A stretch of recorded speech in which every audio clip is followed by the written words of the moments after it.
Dear friends, I am heartily welcome to all of you on this progressive channel.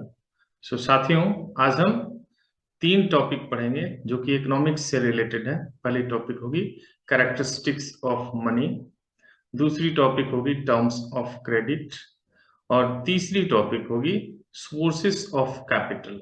तो ये तीनों topic बहुत ही निर्णायक होगा आपके एग्जामिनेशन के दृष्टिकोण से। तो हम शुरू करते हैं मनी एंड क्रेडिट। तो मनी एंड क्रेडिट को हम देखते हैं। पहला क्वेश्चन आपका हो सकता है, पहला आपका क्वेश्चन हो सकता है मनी एंड क्रेडिट से mention the characteristics of money. तो पहली चीज क्या होता है कि मनी जो होती है, money is the reference point of economy. तो characteristic of money is as follow. The first characteristic of money is durability. Durability means it can run a long time, right? So long run durable है। तो जैसे आपके दादाजी ने भी money को संभाला है, आप भी, आपके पिताजी ने भी संभाला है और आप भी संभालेंगे इस पैसे को। तो that is called durability, that is called durability. Right, कभी खोले न तिजोरी का ताला, मेरा ससुरा बड़ा पैसे वाला। तो ये गाना ऐसे थोड़े बनाया गया है, कुछ तो इसका सेंस है। दूसरा चीज है पोर्टेबिलिटी। तो पोर्टेबिलिटी का मीनिंग है handy, small size. Small size छोटा होना चाहिए पैसा। ऐसा का मीनिंग नहीं है कि बहुत बड़ा बना दिया जाए, 1 मीटर का 100 रुपए का नोट बना दिया जाए तो उसका गुण है। Portability is essential part. और जैसा कि आपको मालूम है, जब मोदी जी ने नए 100 रुपए के नोट, 500 रुपए के नोट जारी किए थे, तो लोगों ने उसे चूरन चूरन वाला नोट कहा था। शायद उनको इकोनॉमिक्स की जानकारी नहीं थी, नहीं तो ऐसी बात नहीं करते। सो this is essential properties of money, portability, handy और स्मॉल साइज। दूसरा चीज क्या है, डिवाइजिबिलिटी। डिवाइजिबिलिटी का सेंस है, डिवाइजिबिलिटी का सेंस है कि हम मनी के ऐसे सेट्स को रखें जिससे हम कोई डिजिट बना लें, दैट इज कॉल्ड डिवाइजिबिलिटी, राइट। तो अगर आप देखें तो हमारे पास 1 रुपए का भी नोट है, 2 रुपए का नोट है, 5 रुपए का नोट है, 10 रुपए का नोट है, 20 रुपए का नोट है, 50 रुपए की करेंसी है, 100 रुपए की करेंसी है, 200, 500, 2000। तो ये सेट ऑफ करेंसी है, ये होती है डिवाइजिबिलिटी। तीसरी चीज क्या है, universal acceptable, right. Single set हर जगह, हर आदमी इसको रखने के लिए तैयार है। हाँ, तो these are the things universally acceptable. No one is going to say no, this is not acceptable to me. So everyone is trying to accept this money with a single set. And next thing क्या है, limited supply, scarcity. Scarcity essential part है money का। अगर scarcity नहीं रहे तो आप ना आप जाएंगे ना मैं जाऊंगा काम करने के लिए, कोई भी आदमी नहीं जाएगा। तो स्कारसिटी जो है वो इसेंशियल पार्ट है मनी का। अब सो limited supply, scarcity is essential. 3 idiot में देखा है ना, वो कैसे समझाता है कि होता तो सबके पास है लेकिन सब छुपा के रखते हैं। तो ये इसेंशियल पार्ट हो गया। दूसरी चीज क्या है, यूनिफॉर्मिटी। मैंने ऐसा नहीं है कि आपका 100 रुपए का नोट अलग है, मेरा 100 रुपए का नोट अलग है। So they are using uniform set of the currency.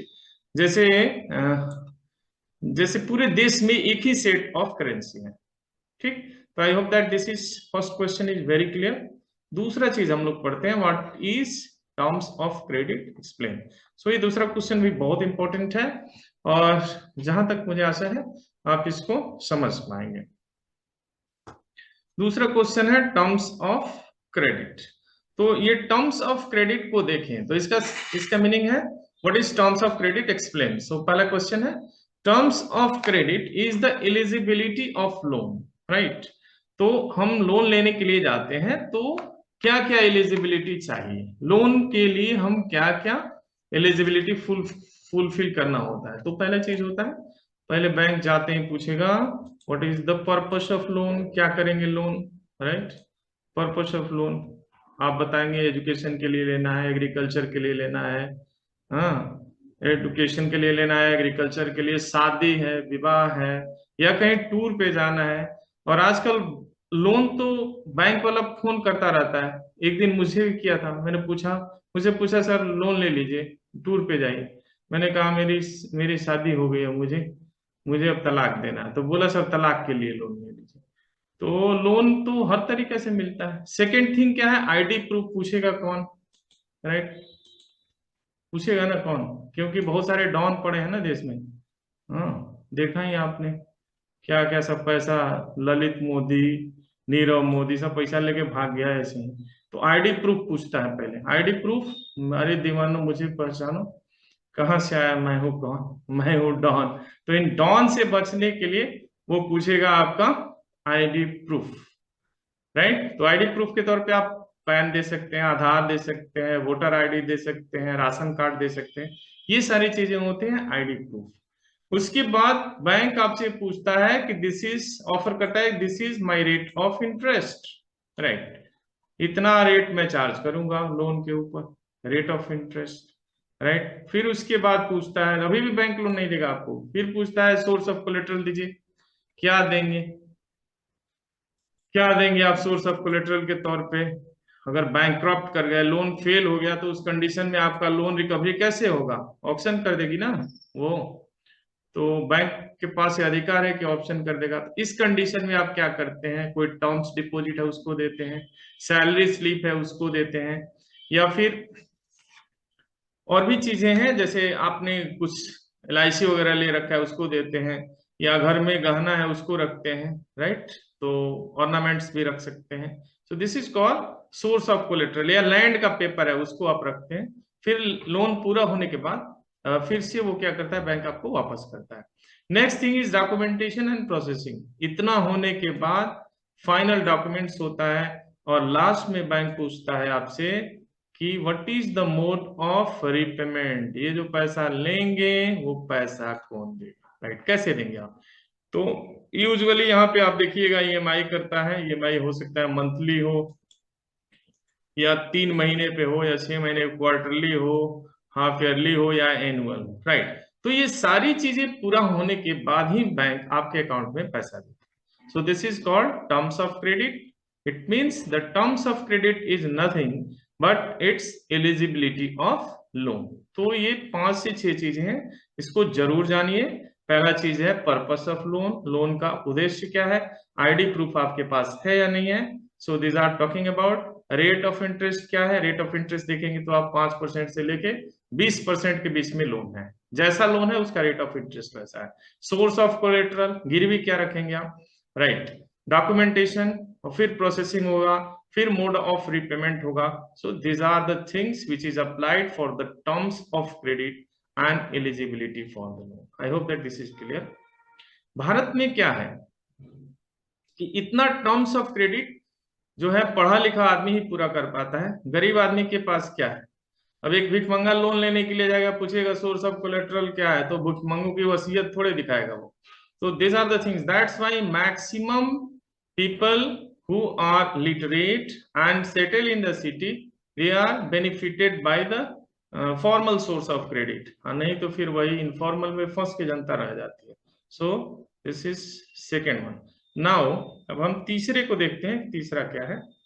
So by which source of the government create the capital. ये भी क्वेश्चन बहुत अच्छा है, बेसिक है, और ये जानना जरूरी है कि सरकार कैसे क्या करेगी, कैपिटल को क्रिएट कर सकती है, पूंजी को कैसे क्रिएट कर सकती है। तो इसको देखिए, लगभग क्या है, government of India can create capital in 3 different way. तो ये पहला क्या है, पहली चीज देखिए, जाते ही किसी आदमी को और ट्रीटमेंट नहीं शुरू हो जाता है। 3 अप्रोच होता है, हर चीज में 3 अप्रोच है, जिंदगी के हर एक हिस्से में 3 अप्रोच है।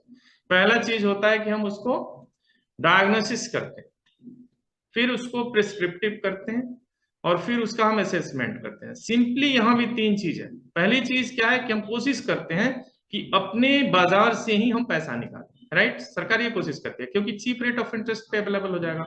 तो इस कंडीशन में सरकार कहां से डोमेस्टिक मार्केट से निकालेगी? तो एक सिंपल सी चीज है कि सरकार क्या करती है, सरकार कोशिश करती है कि हम बैंक के इंटरेस्ट रेट को ले जाएं, ऊपर ले जाएं, तो अपने आप जो लोग घर में पैसा रखे हुए हैं वो बैंक की तरफ जाएंगे। तो इसी को हम लोग बोलते हैं from the domestic market, right.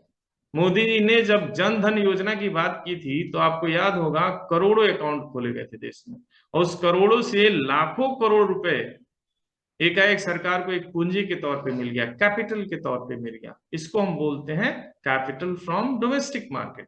तो सबसे इजी मैटर होता है सरकार के पास कैपिटल फॉर्मेशन। और आप पूछ सकते हैं कि कैपिटल फॉर्मेशन क्यों जरूरी है?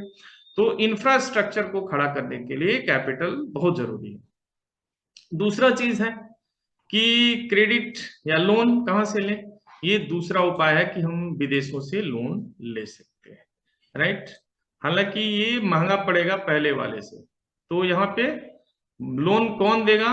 तो इसको बोलते हैं हम वर्ल्ड बैंक। वर्ल्ड बैंक की जो खिड़की है उसको बोलते हैं international monetary fund, international monetary fund, right. तो ये दूसरा उपाय है।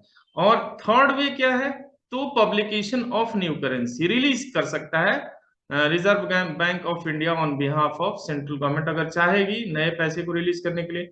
लेकिन ये बेनिफिटेड नहीं होता है पब्लिकेशन ऑफ न्यू करेंसी। ये लास्ट आइडिया है जो कि एक हेल्दी इकोनॉमी के लिए अच्छा नहीं है। आपको मैं पहले भी बता चुका हूं कि एक हेल्दी इकोनॉमी में पैसे की कमी होनी चाहिए, right. Money is subjected to scarcity, otherwise ना आप परफॉर्म करेंगे और ना ही मैं परफॉर्म करूंगा। तीसरा, तो तीसरा जो उपाय है हम इससे बचते हैं। कोई भी सरकार कोशिश नहीं करती है कि पब्लिश करे न्यू करेंसी को, न्यू करेंसी को वो बचाना चाहती है, रोकना चाहती है, राइट। इससे क्या फायदा और घाटा होगा? जैसे कि आप जानते हैं कि इन्फ्लेशन रेट एकाएक बहुत ज्यादा हो जाएगी, 10%, 8%, 10%, 12% तक हो सकती है, और आपके पैसे की कीमत अंतर्राष्ट्रीय बाजार में गिर जाएगी। तो इसको हम लोग बोलते हैं ये गैलोपिंग हो जाएगा, प्राइस कंट्रोल एकाएक आपके पहुंच के बाहर होने लगेगा। So I have taught this much, I hope that this will helpful to you. So thank you, Jai Hind and Bharat माता की जय। अगर आपको पसंद आए तो एक लाइक तो मेरा बनता है। तो थैंक यू, जय हिंद।